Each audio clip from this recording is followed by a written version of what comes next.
Hi, and welcome back to Checkmate the Matrix. And today, it's very exciting for me. I have two very good friends of mine coming on for a chat, which is Tomaz Mueller and Dan Shepherd. And we're going to have a chat, not just about them, but about this fantastic retreat that they have, which can be used for like anything from just like a break away, just to like a little bit peace and quiet, to getting all of these amazing therapies that they also offer. So, hi, Dan and Tomaz, how are you doing?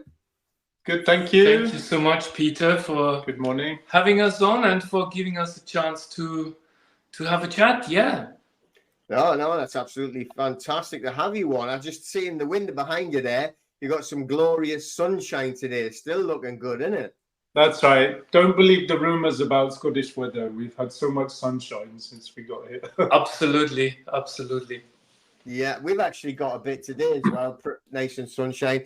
And actually from here, right, there's a big house in the way, but if I moved a little bit that way, I can see all the way up to the top there. It's got like the Cheviot Hills, which is the border between England and Scotland, so we can actually see them up there in Northumberland. Oh, beautiful. Fantastic. Yeah. Absolutely gorgeous around here as well. And we have the benefit from being right on the coast as well. So we're actually down the beach today. So the little girl Mia, she actually dragged us down the beach. She's been a bit funny not wanting to go for a walk lately, but she dragged us all down the beach today, down there. Beautiful. Only one or two people on, so we've had a fantastic morning. Sounds beautiful. And when will you come and visit us, Peter? Yeah, I'm going to come up there. So I mean, I went down to the last retreat down in Devon. Yeah. Again, that was amazing. I mean, this place, you know, we've seen the photos and everything like that. I mean, it just looks like, I don't know how you would describe it, like what you'd expect from like a magical book, you know, like this house. It's absolutely enormous. It's beautiful. It just looks, where it is, so picturesque, beautiful scenery. It's everything you can imagine if you ever wanted to go away and just like, you know, have a relaxing break and just get away from like society and, you know, completely shut yourself off, but see everything around you. Absolutely amazing where it looks. It's a stunning place, isn't it? But we're still only 25 minutes drive from the airport, aren't we? And about Aberdeen. 20 minutes into the Highlands, so we are just right in the middle. On the border. And you are right, Peter, because a lot of people who have come and just been here, they just say, as soon as they get out of the car, that's the first thing that you can hear, which is so important because we are being so much bombarded with whatever goes on energetically in the world, and we need these kind of breaks and just to get out and connect again with nature. It has become more important now than any other time, I believe. It's true. Oh, definitely. And just seeing that place there, I mean, we're very lucky, you know. We got the woods just behind us, walking one minute walk and we're in the woods walking there, and you can walk for miles. And the beach, obviously, there you can walk all the way along the beach, and it does get busy, especially when it's like sunny, but you know, you can get your feet in the water. Janine's more into that, like, but you know, it's freezing for me. But you know, yeah, I'm definitely, I've done my fair share. Actually, you just said that you were near the airport. Is that Aberdeen Airport? Correct. Yeah. Okay. All right. So I've been there a few times myself, like over the years. Last time I went up there was I actually just went up on my own trying to actually get some work. But when I was in the Royal Navy, we went there a few times. The last time I can remember was in 1984, January, and I had to get from Newcastle to Aberdeen Harbour for the 3rd of January to leave. Mm-hmm. You know, so I mean, back in 1984, it's not very easy. Like, it's not like nowadays, you know, there were lots of trains and everything like that. Was very, very difficult. So you didn't really have much of a New Year's Eve break or anything like that because we had to get back. And when we were leaving the harbour, I was on the forecastle, which is the pointy end. Yes. Right. Yeah. So we were ready with the anchors to knock the anchors to drop them in case of an emergency. You've got to be there. You know, everyone has to do it, no matter what ship you're on. So going in and out of the harbour in case there's any accidents. So anyway, as we're actually leaving the harbour, I could see that it was a big storm and it was really rough. and I couldn't get off the forecastle, couldn't get off this pointy bit. And you had to go up these ladders and then onto the flat bit, you know, so it was quite high up. And as soon as I went past the sea wall, hit this wave, knocked me flying, and I was like sliding along the deck, and I grabbed a hold of this pole that they used to actually winch in and out the anchor cable, and I grabbed hold of it. And I was like sitting on the floor with my legs wrapped around it and my arms wrapped around it. And then they went into this next wave, and it's come right over the top, and it hit me again. And I was hanging on this pole, and I was spinning around the pole. Completely dread. I mean, this has got, what was it, 3rd or 4th of January, absolutely freezing. And it's like, you know, you got like the captain of the ship, and then you got like what they call the first lieutenant, who's the second in command. And he's on this tannoy shouting, get off, get off. He couldn't hear me. You know, and I'm shouting back saying, well, get out here and fucking help me. Like, it's like, what am I supposed to do? You know, how am I going to get off? If you'd have stood up, I'd have been over the side. I'd have been gone. Yeah. But a couple of guys actually come up and were hanging on to each other and eventually got me off. But it was pretty scary stuff. How traumatic. Then, right, when we got into the sea and it calmed down after a couple of days, remember, this is January, and they went, right, we're going to do a man overboard exercise. So what that is like literally sometimes they actually do make somebody jump in and then you got to rescue them. Or sometimes we use like the round buoys, they call it. Yes. You throw them in the floating buoys. So that's what they did. They threw that in. I was the ship's swimmer. So what they do is they tie a rope around you. You jump into the sea, you rescue, or this time it was just there, you know, grabbed it, and then they dragged me back in. You know, I remember that's like, so that's enough of the sea for me. I'm not going swimming in it ever again. You know, it's like come out and go into the shower, right? And I'm trying to have a shower, and I've got it on cold, freezing cold, and it's still burning me. I was blue, absolutely blue. Wow. But yeah, lots of fun. Did it? That wasn't in the brochure, you know, when I joined. Didn't see that bit. Didn't see that bit at all. What an interesting story to tell. Yeah, my God. Absolutely. And just that's where you are anyway. That's where I was, just off Aberdeen. So I know it's lovely up there if you can get away from the sea and get into a warm house like you've got. Oh, well, there you go. I don't know, maybe it's global warming or something, but we went swimming in the sea 5 times last year, didn't we? Yeah, we went swimming. They're actually beautiful beaches, aren't they? We actually went a couple of weeks ago. Beginning of March, we had our first swim in the sea. Crazy enough. And also we have a stream in the garden. So everybody who comes and visits, they need to pass the test. The test is having a cold bucket shower in the stream. That's not true. Don't put people off. No. Charlie put me off coming up there. And then that's put pay to my visit. To hell with that. I seen Dan getting rolled down the hill in the snow, like. No. Oh yeah, well that was in a TikTok video. No, I mean there are a lot of benefits to cold water therapy and all of that, but that's not something that we really specialize in. We just kind of dabble in it for kind of personal entertainment, exactly. Really, don't we? Just for fun. Just for fun. That's right. Yeah. No, it's you know it's quite a big old mill house that we're in, the retreat, but it's warm. You know, we've got 3 great big log burners. There's a great big log burner in the hallway as people come in. Gas central heating, so it's nice and toasty. Yeah, so you don't have to go outside if you don't want to. Anyway, we're rattling on here. We haven't asked any questions.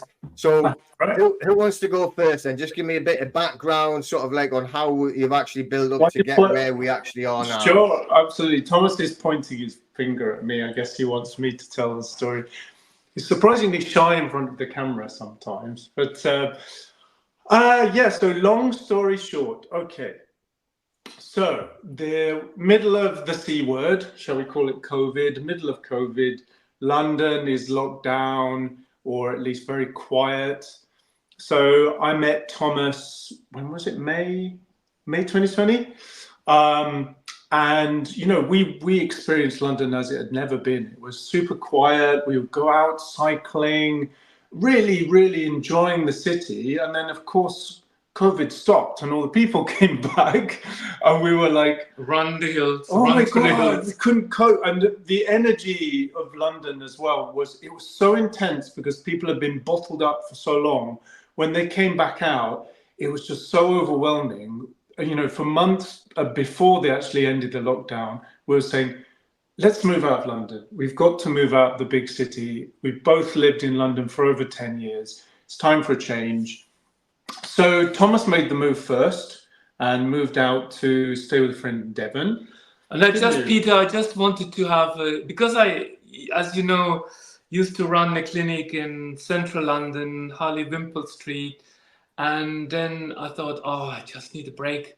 So my idea was to just go have a quiet life somewhere, like in a small little place, hermit kind of environment. Let's just hide and hibernate. That didn't last very long. The place I went, Sue sold her house very quickly.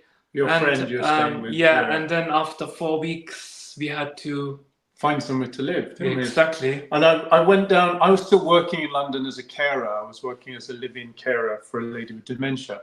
And my job was about to come to an end. So I had to stay in London a bit longer than Thomas. So I went to visit him. And on the way back from one of the trips, I was looking through Rightmove, you know, that app where you can find places to rent and stuff. I was looking in Devon.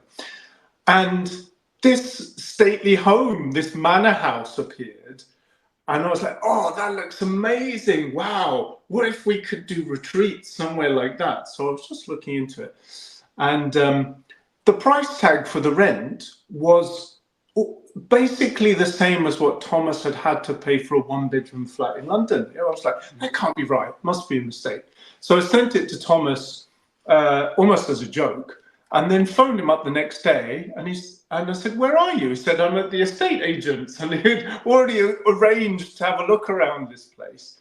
So we ended up scrabbling together, you know, all of our resources. And we thought, okay, give up on the hermit vision.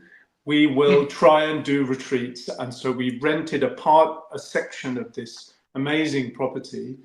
And we said, all right, we're going to do retreats. And we started a retreat. We had our first 33 kind of, I know Janine was there, your wife, was really beautiful. The big, it was wonderful. Big retreat there. And whenever you do these kind of retreats, and I guess you, to a certain extent, probably will have noticed, whenever you have a public event somewhere, something is shifting. There's some collective energy that pushes us through expansion and I suppose growth as well. So basically, as a result of that retreat, the people on the estate, they didn't like the idea of people doing yoga outside in the grass, hugging trees and meditating. Yeah. So within a very short period of time, we were forced out. Yeah. And we ended up 6 months hibernating in Cornwall. Yeah. And then, so nature wanted, we just ended up here in Scotland. And it was basically last resort because we were saying, okay, I don't want any big responsibility. I just want to have a simple life again. Wasn't it? We've had enough. We've got our fingers burned. Let's downsize. We just do work online. That old story of like not expanding, settling for the smaller, safe existence. Yeah. And we tried to pursue that, but we couldn't find any rental properties in Cornwall. The competition was just crazy. Applications were not going through. And then our friend Joanne, who actually lives down the road here in Scotland, 10 minutes away, she had taken part in the retreat in Devon with us. She'd been one of the facilitators. So she sent us this place, a link to this place, along with some other links, and said, well, what about this place? And we thought, oh God, do we really want to take on a big place and run a retreat center after our last experience? But she came here and visited. It turned out her friend was the landlord. She did a video tour for us, and we just basically had to surrender. And it was just like, we're obviously meant to be going there. We're obviously meant to set up this center and try to be of service to the community, like whether that's online or in person. And that was a year ago. Exactly a year ago, Yeah. Here we are, It's been Peter. a crazy, crazy adventure, you know? Well, it's a massive difference if you think from being down in Devon, which I went and stayed down there with you. I mean, that building was amazing. That the whole thing, the gardens outside, you know, everything. It was absolutely beautiful. So I can imagine what it was like, you know, a little bit earlier. I think it was maybe like 6 weeks earlier or something when you had the retreat, and Janine was down there and as well with you, but you know, seeing everything that was happening in that area, like just the woods, the garden, you know, it was just beautiful to look at. But then it's all of a sudden to be it's hundreds and hundreds of miles north, you know, going into it is a different country. But I mean, this might be I'm going to ask it anyway. Is it more friendly there than it is down south? Absolutely. Absolutely. We have No been doubt, welcomed with open arms compared to how it absolutely. was in Devon. I think it's that still that kind of country feel, even in the cities around us. So people are very, very helpful, very friendly. And that's the first thing that I said. You know what, Peter? The first day we arrived, we went to a supermarket around the corner here. That was weird, wasn't it? Yeah. We actually arrived and literally we realized we had a car full of crystals, but we had no food. So we went to a supermarket and the lady at the cashier, she said, "You have a YouTube channel, haven't you?" I said, "What?" So she basically recognized me and she said, "So what are you doing up here in Scotland?" And I said, "Oh, well, we are opening this retreat center." And she said, "You are the right place." So that was our first message. Literally within the first couple of hours of arriving here, that was the first message that we were given. And to answer your question, yes, we find people have been very, very kind, and it's just different. It's more natural. Does that make sense, Peter? So laid back. Less artificial. Yeah. Oh, definitely. I mean, that's why I asked. I mean, whenever we have, or anybody that comes further north, coming up to like here, Northumberland, or because we are right on the border of Scotland, and then moving up, they always say the further north you go, the more genuine people are, and the more friendly they are. So that's why I was asking, just to piss off all the Southerners. I see. I think it's got a lot to do with the urbanization, isn't it, and population pressure. And when you put a lot of people in a small space, it's like they go into survival mode almost. And I feel like up here, you know, the population of Scotland is akin to that of New Zealand, right? It's a small country from a population perspective.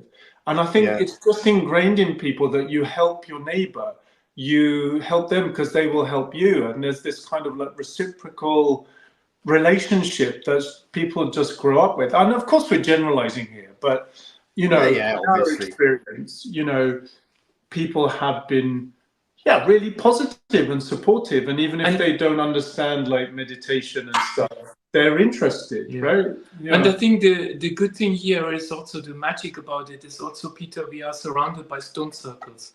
We are surrounded by stone circles and energy lines, ley lines across the land, and we have had somebody coming who looked at the land, and of course Joanne has done a lot of work to clear the land and to sort of even enhance the energy and the beauty, and we are looking just out on the field, and this is where healing can take place if you remove yourself from your normal everyday environment and get into another space. And we had people here, one lady, after 3 days, she said, "I can't stay here. It's too quiet for me. I can't handle the fact that she is on her own, you know, on her own in a sense. With herself. You know. So that says a lot. And of course, she was coming from central London, very high-strung, professional. High-powered job, fast-paced. And that was quite fascinating, because when you come here, you just sort of, and even when we arrived here, because of the energy of the land, it took us a little while to get used to it. energetically to align to the frequencies of the land, which basically the energy invites itself for healing and repair. And when you are sitting in silence, that's the opportunity where you can do healing, where you can sort of let things come to the surface, journal, do your inner work, despite of all the other treatments and possibilities that are here when people come. Just the quiet is enough to be transformative. Yeah, it's true. I mean, even the lady who came from London, she started off doing her morning walking meditation in the garden, like, and by the end of the third day, she'd slowed down considerably. Yeah. And even she had chilled out quite a lot, I think. Yeah. Oh, definitely. That's good. I mean, that's what you want in that kind of environment where you can settle yourself and ground yourself, you know, and really get back to source and you know, trying to align yourself with nature. That's really what the whole thing is, and you can just see it even through your window there. You know, it's brilliant. But should we just spin the? I'll talk. We're just going to spin the uh-huh. camera around a tiny bit. You can see a glimpse of. Oh yeah, look at that. There we go. So the view out the window. Still gloriously sunny this morning. It's really nice. Gorgeous. Yeah. And like with all of your work, you know, sometimes we find it difficult to make change. Sometimes we find it difficult to follow things through that help us to become a better version of ourselves, where we take our own power back. I don't like the word becoming sovereign. I just feel it's very loaded. But in a way, the first step is to sit in a quiet healing space to figure out, where do you see yourself within this construct that has been created around us? And your very channel says it all. Where are you within the matrix? What are you going to do about it? What powers and actions do you have to take to get yourself out of that artificially created reality that has so much suppressed us? And of course, here we talk about health and well-being, but it is not just about the physical aspects of well-being, as we know. It is about the mental state and how we can shift our mindset to become open to looking at situations. And I know I've been really following you on TikTok, and so all of the work that you do, for example, people don't realize that they actually don't own their cars. They don't realize that they don't own their houses. But for them to actually be able to take that next step, it requires quite a lot of courage. It requires letting go of fears. As you know, I have gone myself through a very challenging patch during the sea season, let's call it that way, where I was helping somebody and being drawn into the politics that came with it. I don't want to go into more details here, but that was quite scary, you know. And where do you find that place, that support, where you can actually allow yourself to drop into a space of letting go of all the construct that we have created throughout our lives, you know? Yeah, I mean, that's obviously more along the lines of what I actually talk about, but it's basically is beginning to realize, you know, like what I always say is, like, you've got to know thyself, what you are, and not what they've actually created, which is completely different. So the actual, like you just said, it's good there, the construct, the actual legal fiction that they've surrounded you, and you literally are living in an illusion. Fiction. It might not be, you know, you might look out and say, yeah, it's sunny. That's not an illusion. But I mean, the whole aspect of this legal society, for instance, which yesterday I spent the whole day on a law lecture, and I think probably 95% of it was everything that I've all known and I've done. But you need to keep going back and refreshing all the time. And these people that I was studying with, I've studied with for, like, you know, years and years and years. But then to go back and then go over everything again, there's always something to go, oh, do you know what? I've never talked about that for ages. I've got to sharpen that bit up, you know.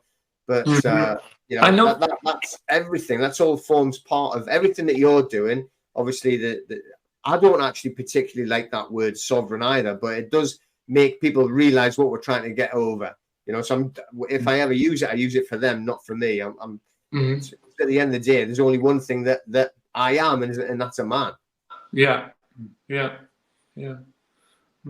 I think what we aim to do here is, one, provide a sanctuary for people so they know that there's at least one place in the world that they can come to and feel themselves, feel supported, feel safe to, like Tomaz said, let go of constructs, let go of who they think they are. And the other thing that we do is provide tools and treatments that help people to experience, like physically experience what it is like to realize that you are not just your body and you are not just you. You are part of something so much infinitely bigger than yourself. However you want to define that, to feel that experience, that's where the courage comes from. Because then you think, well, I'm not just me. I'm not just my fear. I can step beyond it. I'm not just part of the matrix. So to have that experience as a real experience is so important, I think, for people. And as you probably agree, Peter, if you haven't had the experience as an experience, it just remains an intellectual exercise. Yeah, it's just an idea. It is so important for people to actually, when we talk about what does internal peace mean, what does freedom mean, we can intellectually grasp it, but unless we have experienced it, it's a total different ballgame. And here, what Dan was basically hinting at is the various tools, from meditation to sound baths to working with various shamanic practices, plant medicine, and everything that comes with it, to the physical aspects of healing and repair. And this is where, you know, I had no idea when I got into Ayurveda 35, whatever, almost 40 years ago. Yes, not quite, but 35, 36 years ago. I was very young. I was very naive. I didn't know what Ayurveda was. I just wanted to learn to meditate because I suffered from stage fright. So I wanted to get rid of my anxiety, but I had no clue that my journey would have really sort of just sent me on a rocket ride, and here we are getting in, and then you can't get out anymore. I tried to jump off a couple of times. It didn't work. For people who've not heard of Ayurveda, Ayurveda, the traditional system of, that's what I was trying to get to, the traditional system of healing, which really looks at well-being, not just from the physical aspect. It looks at it holistically, your physical, mental, emotional, spiritual, and energetic well-being. And Ayurveda has been around for thousands of years. So it is not just when people come, we can explore the physical aspects, taking them through physical detox programs and cleansing regimes if that is required. But we can also focus on the mind. We can focus on ways of how to ground, protect, and raise energy and raise frequency. And then, of course, do the sometimes very uncomfortable yet so important inner child work to heal wounds and to look at how our conditioning has actually also contributed to shaping our reality.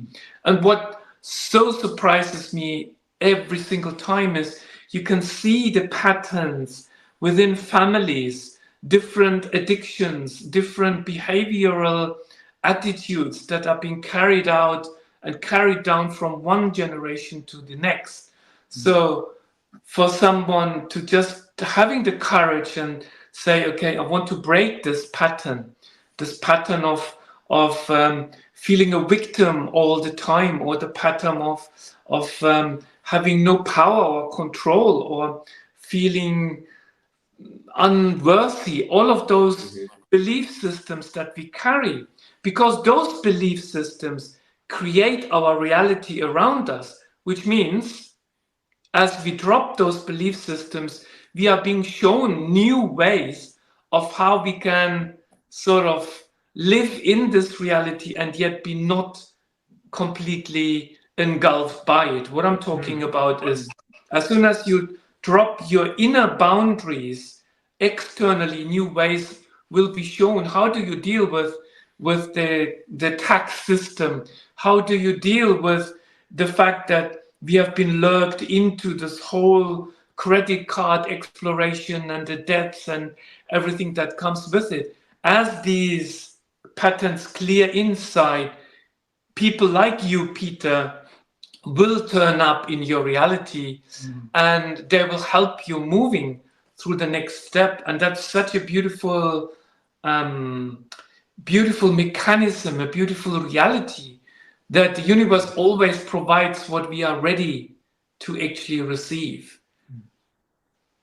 Yeah, I'm going on. No, I get that. I get that completely, and totally agree with all of that. Yeah, I think as we say, like in the martial arts world, it's when the teacher is ready, the pupil will appear.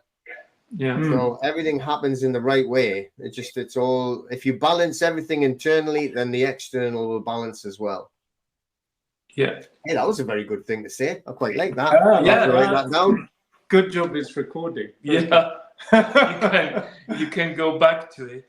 No, that's the, and for us it's like, I had to realize in the last couple of days the fact that this project is much bigger than I am, than we are. This project is much bigger than us, and it is about contributing and just being there and holding people's hands and just sharing experience, in a way. I've lived in an ashram for 11 years, so I really run miles if anybody talks to me about dogma and guru and teachings. I've got probably some healing still to do in that area.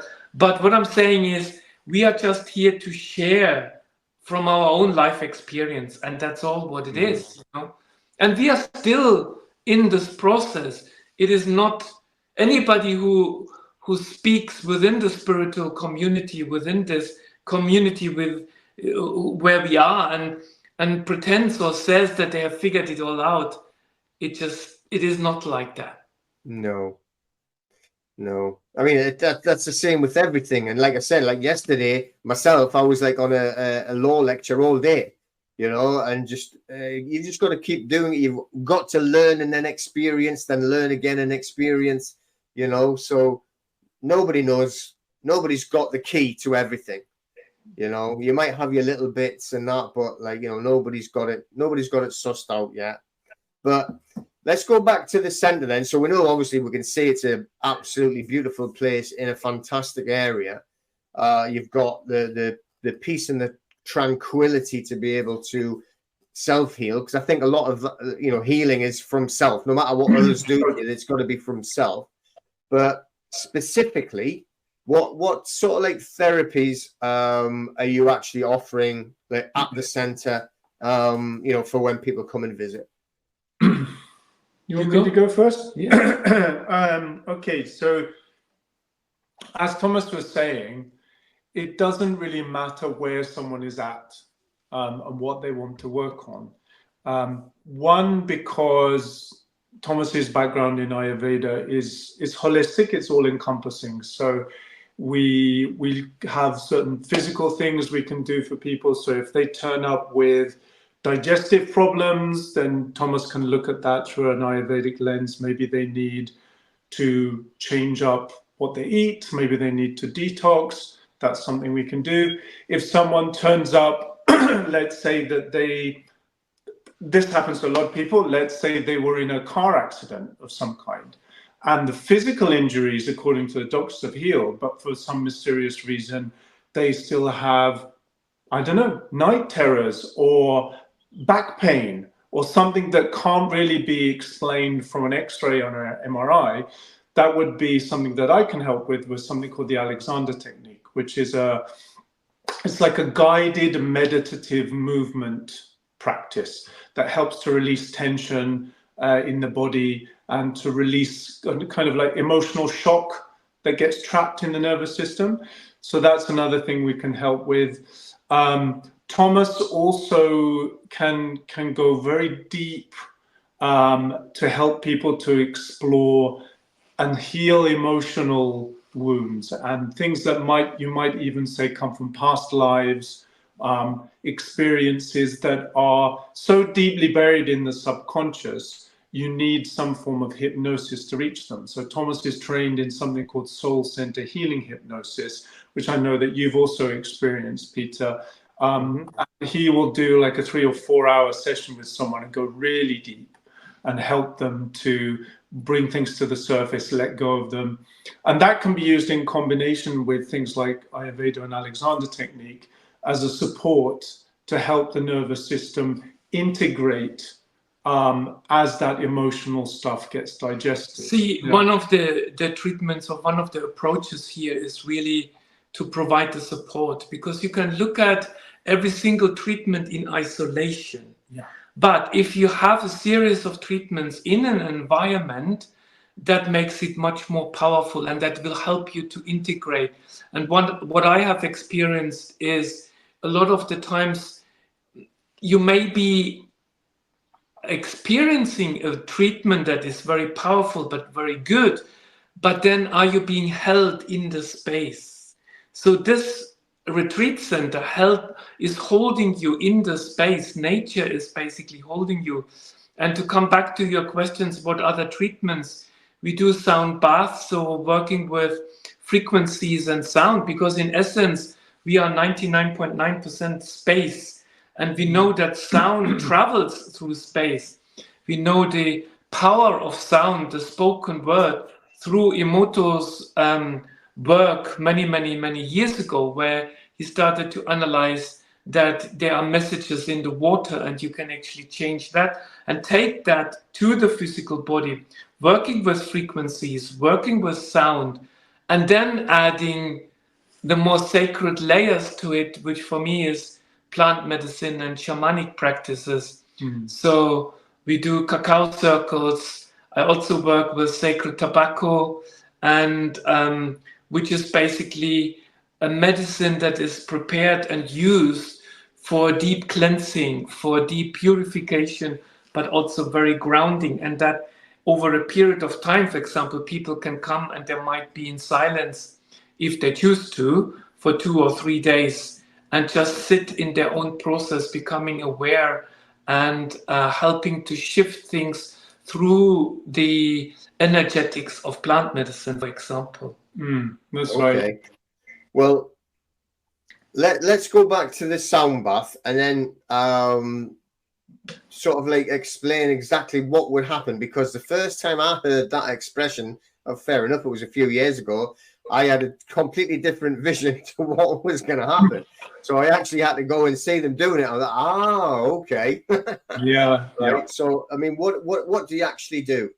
So, thank you for pointing that out. I keep forgetting that it becomes such a second nature. So basically, in the yoga room, in the yoga space, you would lie down and then lie down on your back, go into a meditative space using breath work or breathing practices to already start to calm down your mind.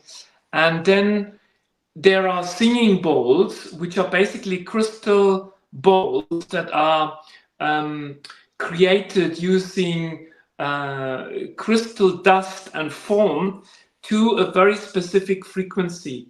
So different energy centers of our body resonate naturally with specific frequencies.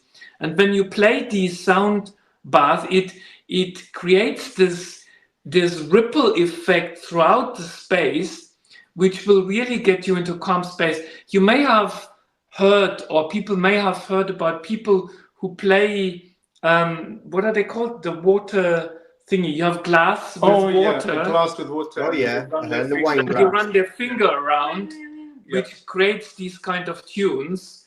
And imagine this with regards to singing bowl, very specific frequencies. Much bigger, Some of them powerful, are designed to really get you into your physical body. Some are designed to actually take you up into a higher connection to yourself. So you lie there in the space with closed eyes, and you're being bathed in the frequencies, in the sound waves. Yeah. So because sound is a very powerful tool to healing, especially when you combine it with frequencies, you know, energetic frequencies.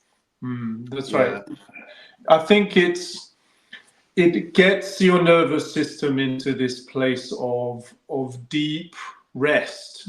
And when you're in that space, whatever tensions your body is holding, whatever emotional pent up energy is in your body will begin to be released. So it's about getting you past your chattering monkey mind, distracting it with the sound, and getting you into a super calm, expansive state of mind where that healing can occur. And like you said, it happens naturally. We're all built to self-heal. It's a natural process. There's nothing strange about it.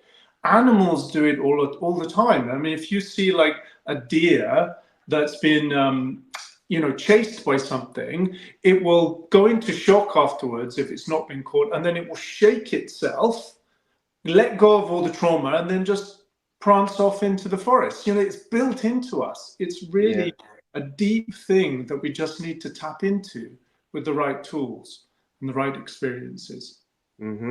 Yeah, no, that's great. That's definitely we use we use frequency all the time, you know, at home, you know, with the dogs as well.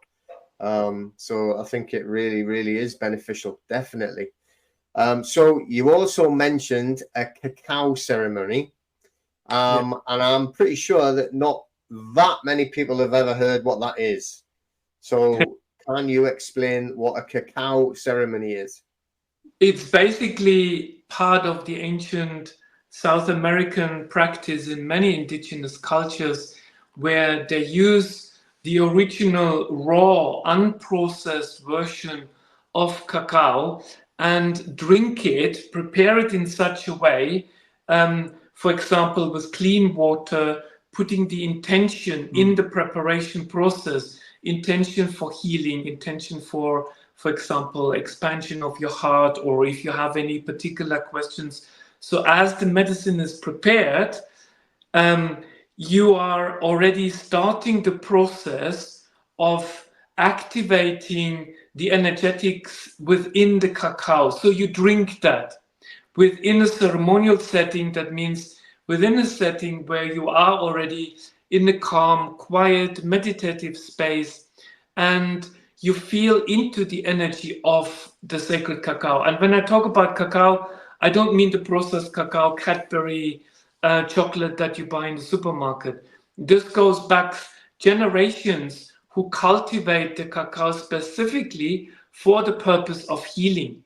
And besides of all the medicinal properties of cacao, like as an antioxidant, it helps you to expand your heart center. It can help you to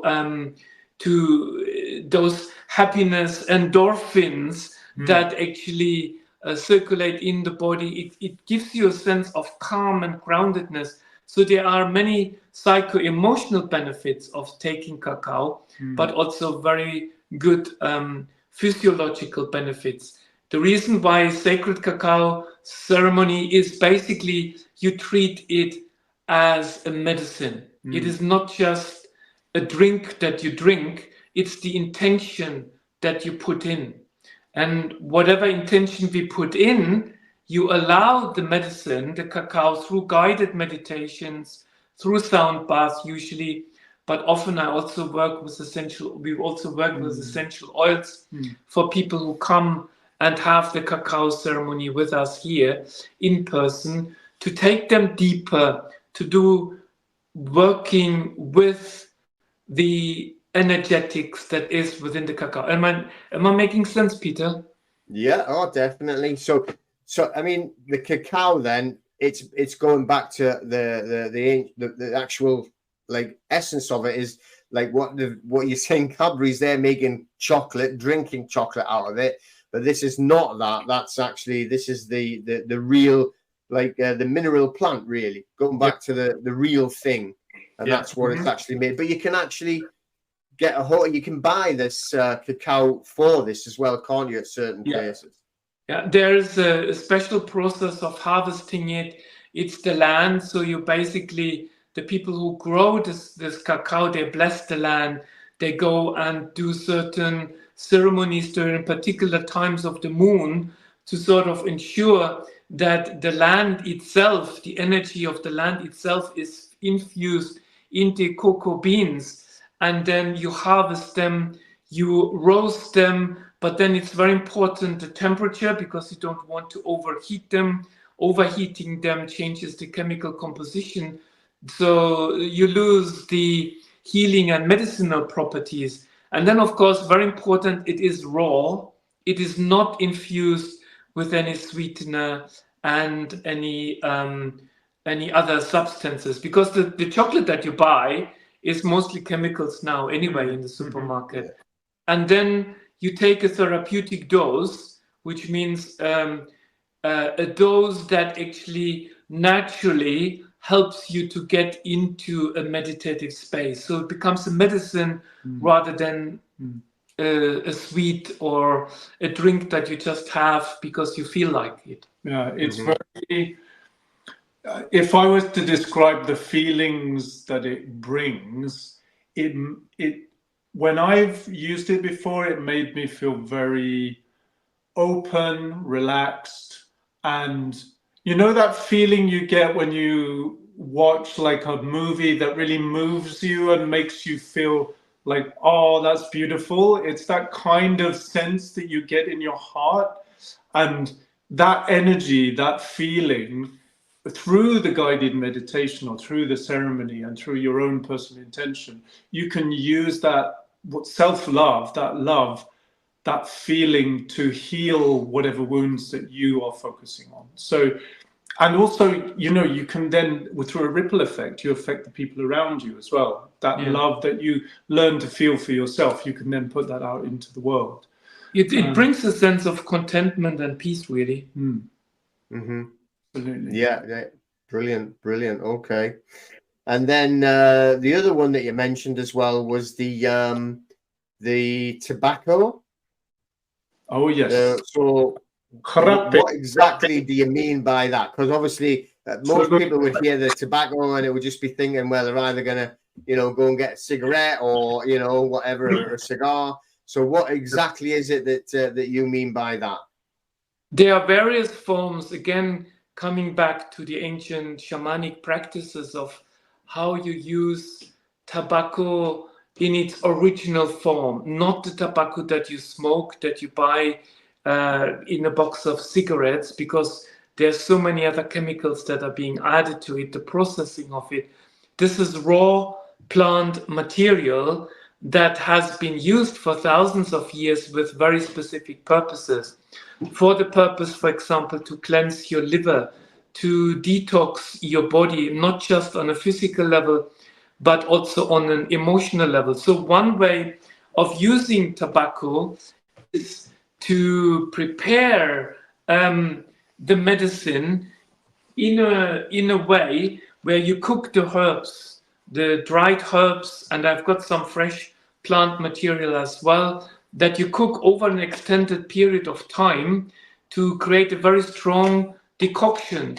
And then you take that again with a specific diet over a period of, you can have 1 dose or 3 days or 4 days, depending on how deep you wish to go. And that will help you to purge, literally and also energetically, to purge out any of the trauma or any of the fears that we carry. So that's one way of using sacred mapacho or tobacco.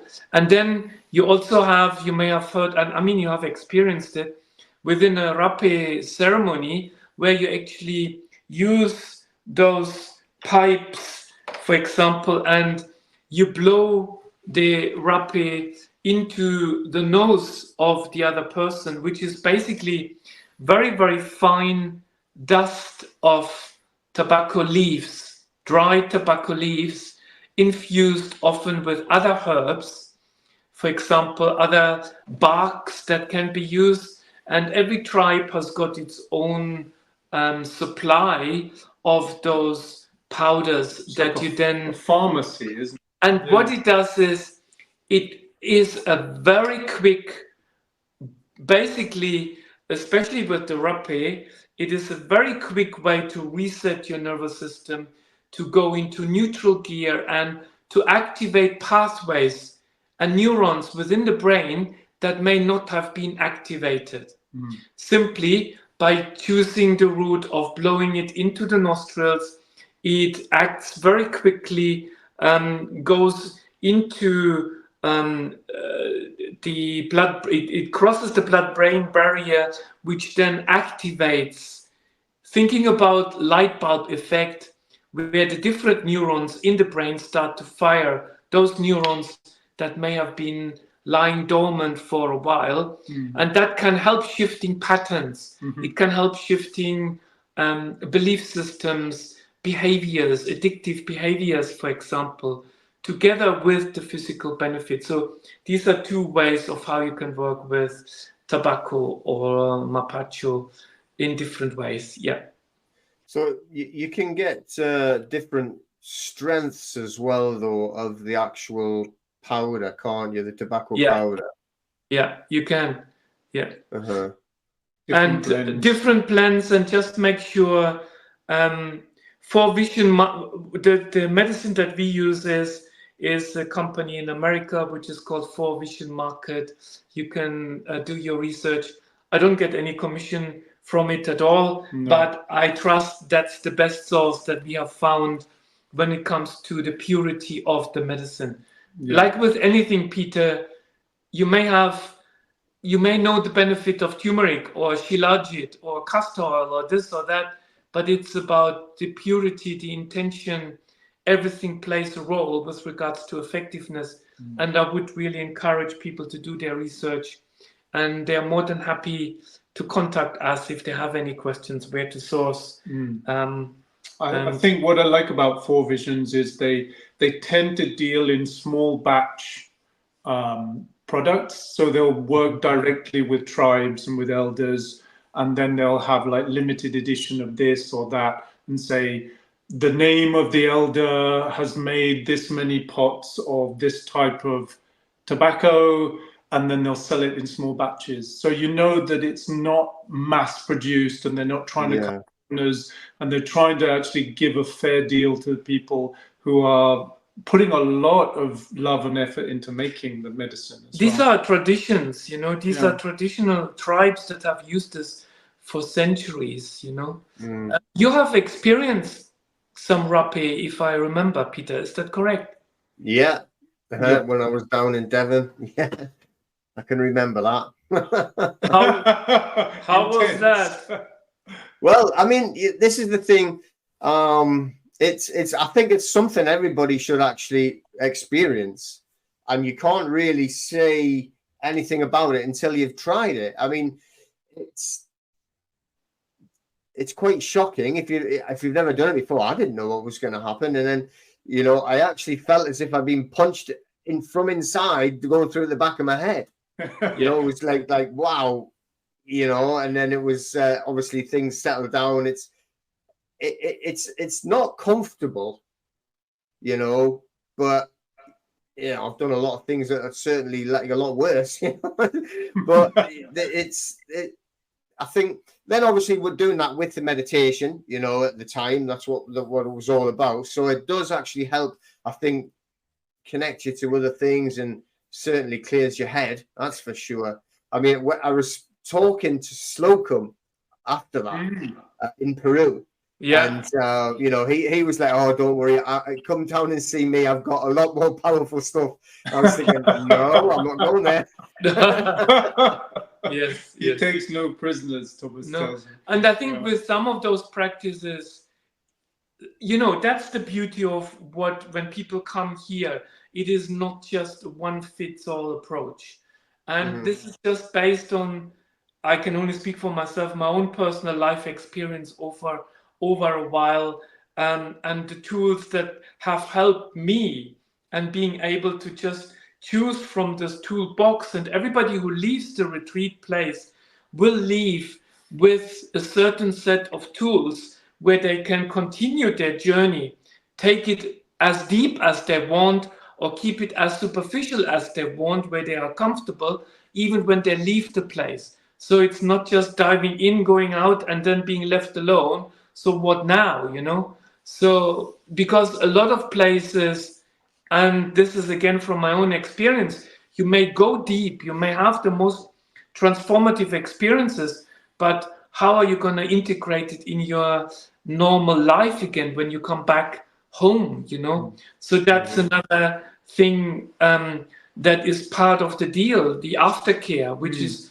equally important, if not so more important than the actual process whilst people are here. And that's why we like to, you know, really keep a strong connection and relationship with our meditation club members. We meet once a week, don't we, Thomas? And it gives people a space when they're going about their daily lives and they've had some kind of transformative experience.